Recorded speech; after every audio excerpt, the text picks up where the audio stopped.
Баршаңызға сәлем, сіздермен бірге Арайлым. Бүгін сіздермен бірге ПП нан дайындаймыз. Бұның құрамында ұн жоқ және де қант жоқ, денсаулыққа пайдалы.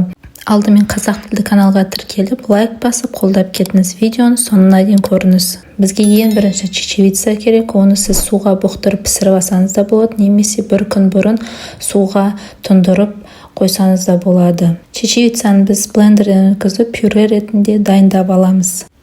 Мінекей біздің пюре чечевицамыз дайын. Пюреге 2 жұмыртқаны саламыз және де кез келген өзіңізге ұнайтын дәмдеуіштерді салсаңыз болады. Менің қолымда мында укроп және де чеснок екеуі де кептірілген және де 1 қасық тұз. Жақсылап араластырып, сахар заменительді қоссаңыздар болады. Менде фит барады. Негізі бұлсыз да өте дәмді болып шығады. Ары қарай біз қопсытқышты саламыз және де қара мейізді саламыз. Қара мейіз де ол тәттілік береді. Дайын болған қамырымызды жақсылап араластырып, оны пергамент қағазына саламыз. Енді нанымыздың үстіне осылай асқабақ дәнін немесе кунжут дәнін сепсеңіздер болады.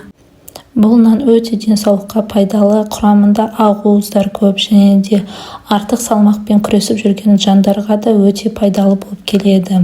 Енді пайдалы нанымызды духовкаға 30-40 минутқа қойып пісіріп аламыз. Мінекей біздің денсаулыққа пайдалы нанымыз пісіп шықты. Егер де бүгінгі сізге рецепт ұнаса, лайк басып, қолдап кетіңіз. Видеоның соңына дейін көргендеріңізге көп рахмет. Сіздермен болған Арайлым, қош сау болыңыздар.